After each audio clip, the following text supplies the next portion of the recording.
इम्तियाज़ जलील सैयद के पैदाइश 10 अगस्त 1968 को हुई, जिसे कि सैयद इम्तियाज़ जलील के नाम से भी जाना जाता है।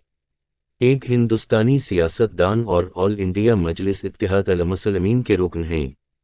2019 के आम इंतखाबात में जलील औरंगाबाद लोकसभा हल्का से मेंबर पार्लियामेंट लोकसभा मुंतखब हुए। वो 2014 में औरंगाबाद सेंट्रल हल्का से महाराष्ट्र कानून साज असेंबली के रुकन मुंतखब हुए थे। वो महाराष्ट्र में ऑल इंडिया मजलिस इत्तेहाद अल-मुस्लिमीन के रियासती सदर के साथ साथ शहरी तरक्कियत उड की स्टैंडिंग कमेटी के रुकन भी हैं। इब्तिदाई ज़िंदगी जलील औरंगाबाद में सैयद अबदाल जलील और ज़किया जलील के यहाँ पैदा हुए और परवरिश पाई।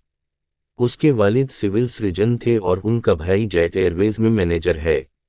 जलील ने 8 जुलाई 1993 को रूमी फातिमा से शादी की, जिससे उनके 2 बेटे हैं।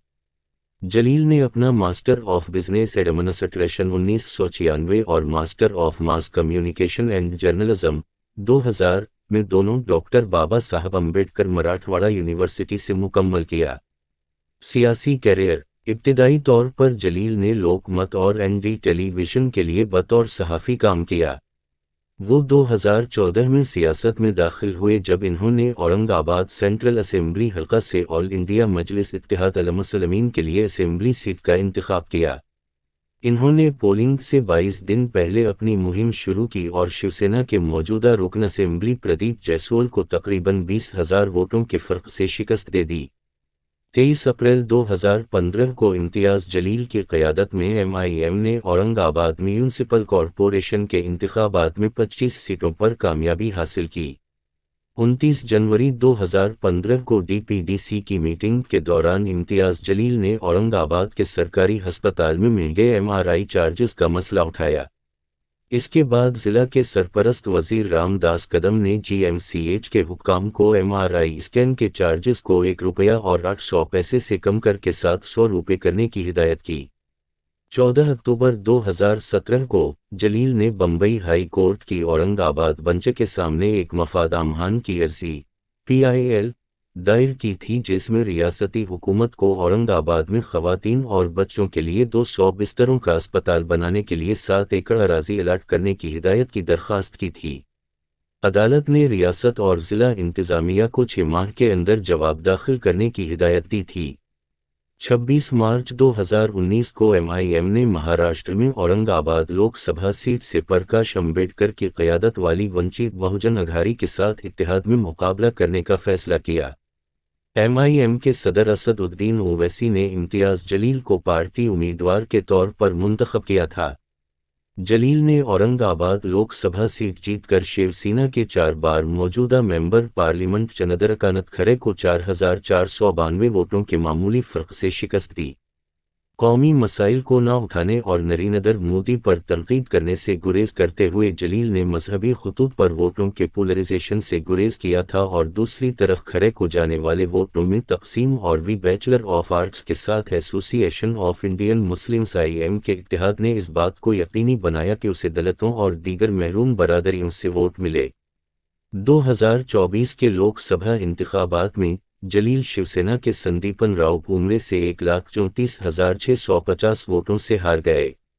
18 अक्टूबर 2024 को ऑल इंडिया मजलिस इत्तेहाद अल-मुस्लिमीन महाराष्ट्र ने ऐलान किया कि इम्तियाज़ जलील महाराष्ट्र के नांदेड़ पार्लिमानी हल्का से 2024 के लोकसभा का इंतखाब लड़ेंगे। अवामी सरगर्मी 31 जुलाई 2017 को तस्लीमा नसरीन, जो मजहब पर तनकीद पर अपनी तहरीर के लिए जानी जाती है, अजंता और एलोरा गारों का दौरा करने औरंगाबाद हवाई अड्डे पर उतरी। इम्तियाज़ जलील की क़यादत में लोगों के एक ग्रुप ने औरंगाबाद एयरपोर्ट के बाहर एहतजाज किया। मुजाहिरीन के रद्दअमल के बाद औरंगाबाद पुलिस ने मुतनाज़िया मुसन्निफ़ा को हवाई अड्डे से बाहर निकलने से रोक दिया और उसे वापस जाने का मशवरा दिया। मुस्लिम रिजर्वेशन 11 दिसंबर 2021 को जलील ने मजलिस पार्टी की तरफ से औरंगाबाद से मुंबई तक तिरंगा रैली की क़यादत की, जिसमें महाराष्ट्र में मुस्लिम कम्युनिटी को 5% रिजर्वेशन देने का मुतालबा किया गया। जलील ने कहा कि association of Indian Muslims IM party Maharashtra में आइंदा बल्दियाती इंतखाबात नहीं लड़ेगी अगर MVA हुकूमत मुस्लिम कम्युनिटी को 5% रिजर्वेशन देती है तो। جلیل نے کوآپریٹو بینکوں اور سوسائٹیوں میں مالی گھپلوں کے خلاف ایک موقف اختیار کیا۔ وزیر اعظم نریندر مودی اور مرکزی وزیر داخلہ امت شاہ کو لکھے ایک خط میں جلیل نے ان بے ضابطگیوں کی سینٹرل بیورو آف انویسٹیگیشن یا ED جیسی مرکزی ایجنسیوں سے مکمل تحقیقات کا مطالبہ کیا۔ آدرش نگری سہکاری کریڈٹ کوآپریٹیو جس کی جانچ پڑتال کی جا رہی تھی، 202 کروڑ کا گھوٹالہ جلیل کی انصاف کے لیے ریلی نے توجہ حاصل کی کیونکہ اس نے ضلع کے پسماندہ افراد، بزرگ شہریوں اور کسانوں کے مفادات کا تحفظ کرنے کی کوشش کی تھی جو ان مالی غلطیوں سے بری طرح متاثر ہوئے تھے۔ انہوں نے حکام سے آدرش نگری کریڈٹ سوسائٹی اور ملکاپور اربن کوآپریٹیو بینک کے کاموں کی جامع تحقیقات کرنے کی بھی تاکید کی۔ جلیل نے اورنگ آباد پاسپورٹ سیوا کیندر (POPSK) کو جدید بنانے میں کلیدی کردار ادا کیا جس میں ابتدائی طور پر طویل پروسیسنگ کا وقت تھا۔ ان کی کوششوں سے سکینرز کے ساتھ ایک جدید مرکز کا قیام عمل میں آیا، جس نے پاسپورٹ پروسیسنگ کا وقت 30 سے 45 دن سے کم کر کے صرف 7 سے 10 دن کر دیا۔ اس تبدیلی سے پاسپورٹ کی خدمات میں نمایاں بہتری آئی، جس سے خطے کے شہریوں کو فائدہ پہنچا۔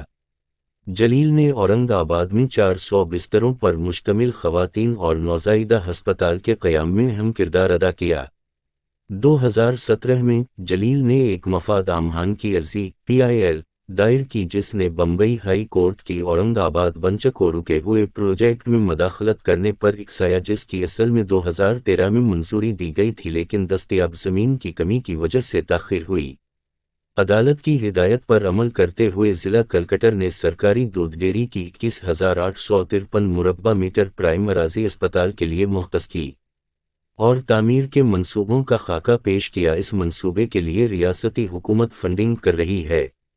جلیل نے اس پیش رفت پر اطمینان کا اظہار کرتے ہوئے کہا کہ ہائی کورٹ ہسپتال کی ترقی کی نگرانی کرے گی۔ فروری 2019 میں شیواجی جینتی کے موقع پر جلیل نے کہا کہ شیواجی ایک سیکولر رہنما تھے جو فرقہ وارانہ ہم آہنگی کے لیے کھڑے تھے لیکن انہیں مسلم مخالف ظاہر کرنے کے لیے تاریخ کی کتابوں کو توڑ مروڑ کر پیش کیا گیا تھا۔ 11 جون 2022 کو نوپور شرما کے پیغمبر اسلام کے خلاف متنازعہ بیان کے خلاف احتجاج کرتے ہوئے جلیل نے کہا کہ اسے یہیں اورنگ آباد میں پھانسی دی جانی چاہیے۔